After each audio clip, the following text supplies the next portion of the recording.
სასამართლოს განჩინების საფუძველზე დაკავებულია საქართველოს ეკონომიკისა და მდგრადი განვითარების მინისტრის ყოფილი მოადგილე რმ.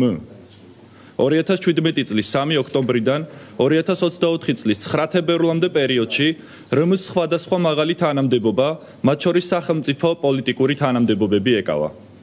ჩატარებული გამოძიებით ამ ეტაპზე გამოვლენილია, რომ რმ თანამდებობრივ გავლენას, სანაცნობო წრესა და გამოცდილებას პირადი სარგებლის მიღების მიზნით უკანონოდ იყენებდა ენერგეტიკულ სფეროში სხვადასხვა პირისთვის არამართლზომიერი უპირატესობის მისანიჭებლად. ამ პირებისთვის უკანონო დახმარების გაწევის სანაცვლოდ კი ის მათგან ენერგოკომპანიებში, ჰესებში საწარმოს წილებს იღებდა, რომელთა რეალური მესაკუთრე თვითონ იყო, ხოლო წილები ოფიციალურად სხვა თავისი ნდობით აღჭურვილ პირებზე ჰქონდა გაფორმებული. აღნიშნული უკანონო საქმიანობის შედეგად რმ განსაკუთრებით დიდი ოდენობით შემოსავალი მიიღო. ამასთანავე რმ საქართველოს ეკონომიკისა და მდგრადი განვითარების სამინისტროს მაღალ თანამდებობაზე ყოფნის პერიოდში საჯარო ინტერესის საწინააღმდეგოდ თავისთვის ან სხვისთვის გამორჩენის ან უპირატესობის მისაღებად სამსახურებრივ უფლებამოსილებას სისტემატურად ბოროტად იყენებდა, რამაც სახელმწიფოს კანონიერი ინტერესის არსებითი დარღვევა გამოიწვია.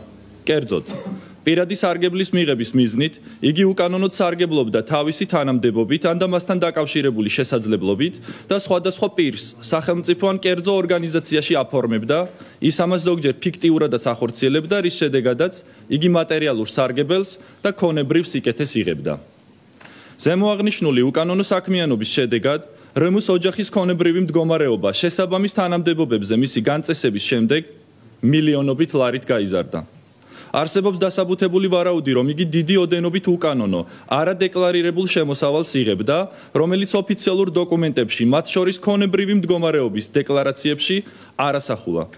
უკანონო ან და დაუსაბუთებელი შემოსავლების წარმოშობის დაფარვის მიზნით რმ მათი ნამდვილი ბუნების წარმოშობის წყაროს, ადგილმდებარეობის, განთავსების, მოძრაობის, მათზე საკუთრების უფლებისა და მათთან დაკავშირებული სხვა უფლებების დამალვასა და შენიღბას ახორციელებდა ქონების სხვა ცრუმაგიერ პირებზე გაფორმების, ნაღდი ფულის თავისი და მისი ოჯახის წევრის საბანკო ანგარიშებზე სხვადასხვა ფიზიკური პირის მეშვეობით შეტანა ჩარიცხვის, უძრავი ქონების ფიქტიური შეძენის ან რეალიზაციის ამსახველი ხელშეკრულებების გაფორმებით, ხელშეკრულებებში ქონების ღირებულების ხელოვნურად გაზრდის ან შემცირების და სხვადასხვა ფინანსური ტრანზაქციების შესრულების გზით. მაგალითად, გამოვლენილია ესპანეთის დედაქალაქ მადრიდში მდებარე საცხოვრებელი ბინის ზემოაღნიშნული უკანონო და დაუსაბუთებელი შემოსავლით 600,000 ევროს შეძენის ფაქტი. ამ თანხის უკანონო და დაუსაბუთებელი წარმომავლობის დამალვისა და შენიღბვის მიზნით რმ თავისი ოჯახის წევრის სახელზე რეგისტრირებულ უძრავ ქონებაზე 600,000 ევროს ღირებულების ნასყიდობის ფიქტიური ხელშეკრულება გააფორმა, რითაც აღნიშნული თანხისთვის კანონიერი სახის მიცემა სცადა. ამასთანავე, მან მის მიერ მიღებული განსაკუთრებით დიდი ოდენობით უკანონო ან და დაუსაბუთებელი ქონების წარმოშობის წყაროს დამალვისა და შენიღბვის მიზნით მილიონ ლარამდე ღირებულების მქონე 2 ერთეული ავტომობილი მისი და თავისი ოჯახის წევრის ნდობით აღჭურვილ პირებზე გააფორმა. გამოძიების ამ ეტაპზე, როგორც ლინდება, რმ ზემოხსენებული მეთოდებითა და მასთან დანაშაულებრივ კავშირში მყოფი პირების დახმარებით განახორციელა რამდენიმე მილიონი ლარის უკანონო დაუსაბუთებელი შემოსავლის ლეგალიზება.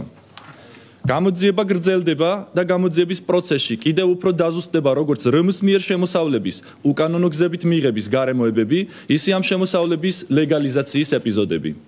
ზემოაღნიშნულ დანაშაულებრივ ქმედებებთან დაკავშირებით გამოძიება მიმდინარეობს საქართველოს სისხლის სამართლის კოდექსის 194 მუხლის მესამე ნაწილის გექვეპუნქტითა და 322 მუხლის მეორე ნაწილით, რაც სასჯელის სახით ითვალისწინებს 9-დან 12 წლამდე თავისუფლების აღკვეთას.